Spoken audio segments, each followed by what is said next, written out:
This tutorial is an introduction to Biography Reference Center database. This database is a great starting point for basic biographical information about historical figures, politicians, social leaders, and celebrities.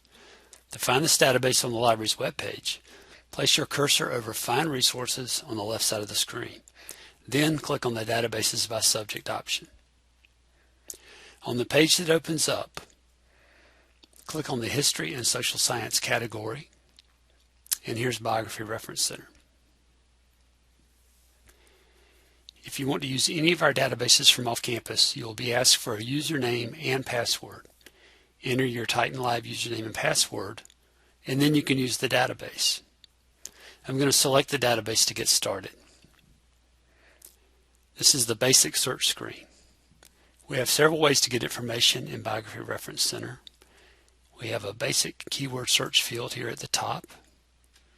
We have an advanced search option, and that just gives you a little bit more control over the search. Before you click on search, you can set some parameters. So we're going to go back to the basic screen. We've got this browse section of mostly current figures, but some historical figures. And if you hover over any one of these pictures, it will give you the name of the person, what they do or what they're famous for, and a birth date, and if they're deceased, a death date. Down below, you've got a featured biography that changes from time to time on this page. And then over on the right, you've got some biographies by genre. If we click on Explorers, for instance, you can see a long list of different explorers. And the ones with a camera beside of the entry have pictures within the article.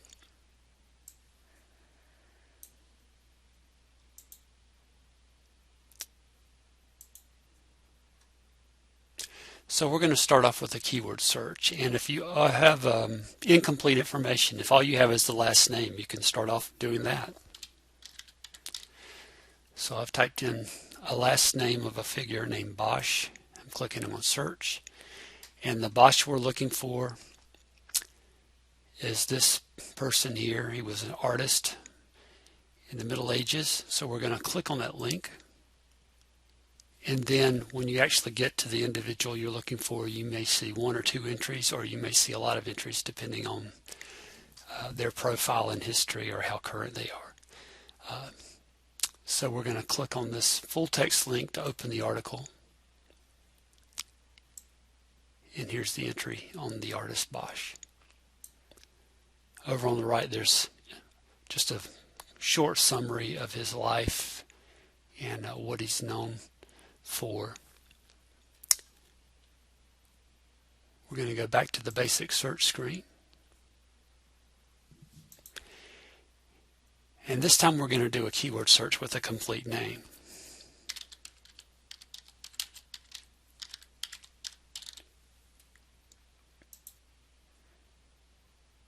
And the Churchill we're looking for is Winston Churchill, who was the Prime Minister of England during World War II. So we're going to click on that link.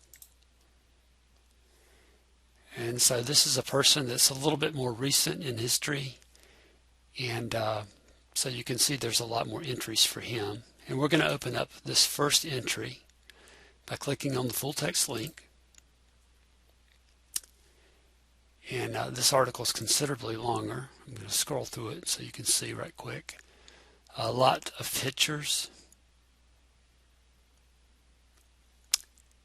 And when we go back up to the top, this related information section again on the right summarizes this person's career, their birth and death dates, and so on and so forth. If you decide you want to use this article, you've got several ways to retain the information. You've got a print icon over here on the right. You can email it to yourself. You can save it to some kind of drive. And there's also a citation option.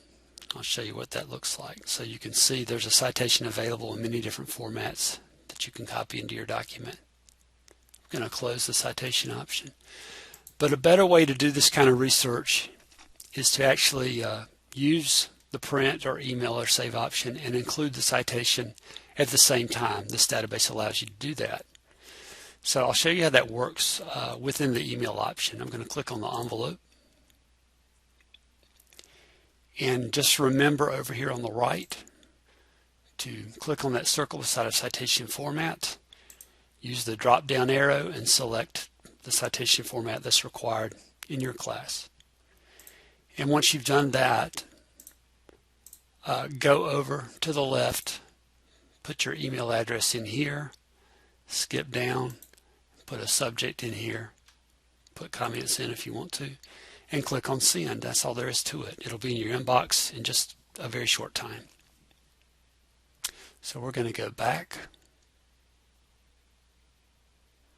and we're going to go back again.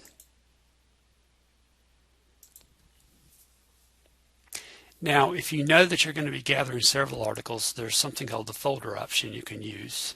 And if I go back in to one of these other articles, number 3, for instance, this is where you trigger the folder option. There's this folder icon here on the right. And when I click on that, this folder opens up in the top right corner. And we can go back to this results list and add additional articles to that folder.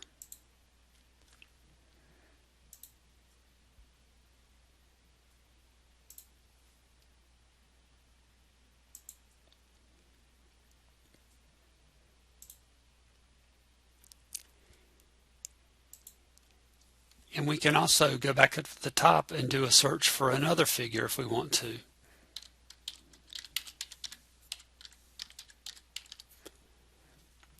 And add results from that search to the folder.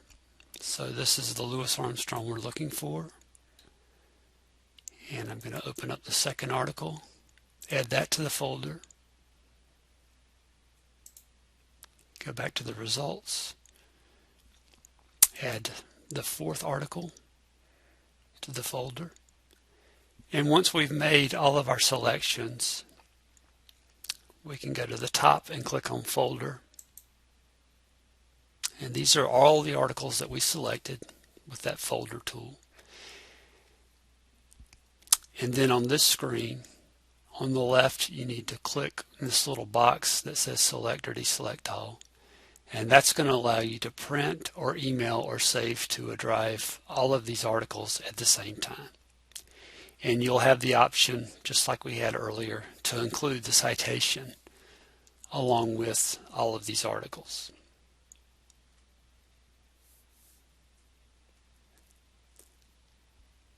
Now, if you want to save this set of articles over time, not just one research session, but over a couple of days, you would need to go up to the top of the screen and click on this Sign into my Biography Reference Center link.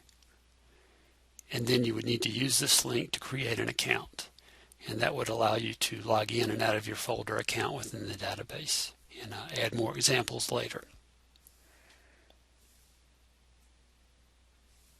We're going to click on Basic in the top left corner to go back to the beginning search screen. We hope this tutorial has been helpful. You can view some of our other tutorials on GTCC Library's YouTube channel. Please contact GTCC Library staff if you have questions about research or library services.